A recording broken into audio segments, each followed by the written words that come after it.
Anxiety, அப்புறம் வந்து vomiting, stomach upset, இது எல்லாமே ஃப்ளைட் ட்ராவல்ஸில் வந்து அதிகமாக இருக்கிறதுக்கு ரீசன் வந்து பார்த்தீங்கன்னா நம்மளோட ஐசைட், ஐபால்ஸும் நம்மளோட இன்னர் இயர் கனெக்ஷனும் வந்து மிஸ்மேட்ச் ஆகுறதுனால தான் வந்து இது ஏற்படுது. ஸோ இதுக்கு ரொம்ப பெட்டரான ஒரு சொல்யூஷன் வந்து பார்த்தீங்கன்னா கண்ணை மூடிட்டு மெடிடேஷன் பண்ணுறது, இல்லைனா வந்து ப்ரீத் இன் ப்ரீத் அவுட் பண்ணுறது. ரொம்ப நல்லா வந்து ப்ரீத் இன் பண்ணி ப்ரீத் அவுட் பண்ணுறது. ஸோ இது ரொம்ப வந்து நல்லா ஒர்க் அவுட் ஆகும். ஸோ இந்த மிஸ்மேட்சை வந்து நீங்கள் ஐஸ் க்ளோஸ் பண்ணுறதுனால நிறையா தடுக்கலாம். ஸோ இது வந்து ட்ரை பண்ணி பாருங்கள். ரொம்ப இம்பார்ட்டண்டான 10th பாயிண்ட் வந்து பார்த்தீங்க அப்படின்னா ஃப்ளைட் ட்ராவல்ஸில் கண்டிப்பாக டைட் கிளாத்ஸ் வந்து யூஸ் பண்ணுறது வந்து அவாய்ட் பண்ணணும்.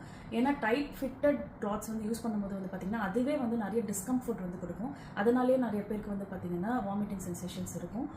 இன்னொன்று வந்து பார்த்திங்கன்னா டைட் கிளாத்ஸ் எப்படி வியர் பண்ணக்கூடாதோ அதே மாதிரி வந்து ஹோம்மேட் ஃபுட்ஸ் வந்து நீங்கள் ஓனாக ப்ரிப்பேர் பண்ணி அட்லீஸ்ட் ஃப்ரூட்ஸ், ஒரு ஃப்ரூட் பவுல், மெலன் ஃப்ரூட்ஸ் வந்து எடுக்கிறது ரொம்ப வந்து நல்ல விஷயம். அதாவது like water melon, musk melon, இந்த மாதிரி மெலன் ஃப்ரூட்ஸ் மாதிரி எடுத்துக்கிறது வந்து ரொம்ப நல்லது. ஏன்னா இதை டீஹைட்ரேஷனையும் வந்து பார்த்துக்கும், எலக்ட்ரோலைட் பேலன்ஸும் வந்து பார்த்துக்கும். உங்களுக்கு சாப்பிடும்போது ஈஸியாக டைஜஸ்டும் ஆகுறதுனால எந்த வித வாமிட்டிங் ஒரு ஸ்டொமக் அப்செட் விஷயங்களை வந்து பண்ணாது. ஸோ இந்த டிப்ஸ் எல்லாமே வந்து ஃபாலோ பண்ணிவிட்டு உங்கள் ஃப்ரெண்ட்ஸ் அண்ட் ஃபேமிலி யார் யார் வந்து ஃப்ளைட் ட்ராவல்ஸ் ரெகுலராக பண்ணுறாங்களோ உங்களுக்கு எல்லாமே ஷேர் பண்ணுங்கள். தேங்க்யூ.